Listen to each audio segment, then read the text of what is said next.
সময় মানুষ এই কথায় দুঃখ পান যে কেন বারবার তার ক্ষমতার ওপরে সন্দেহ প্রকাশ করা হয়, কেন বারবার তাকে পরীক্ষা দিতে হয়, কেন জিজ্ঞেস করে এটাই কি আমার ভাগ্য যে একাধিকবার আমার ক্ষমতা আমাকে প্রমাণ করতে হবে।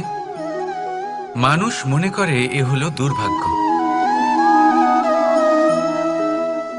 আমি মনে করি এ হলো সৌভাগ্য। কিভাবে? সন্দেহ কার ওপরে করা হয়? সোনার বিশুদ্ধতাকে নিয়ে, লোহাকে নিয়ে নয়।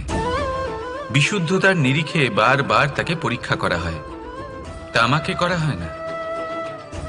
রত্নকারের আঘাত হীরেকে সহ্য করতে হয়, কোনো কাঁকরকে নয়। সেই জন্য নিজের ভাবনাকে ধন্যাত্মক করে তুলুন। জীবনে যত পরীক্ষায় আসুক না কেন, হাসি মুখে তার সম্মুখীন হন, তাতে উতলা হবেন না।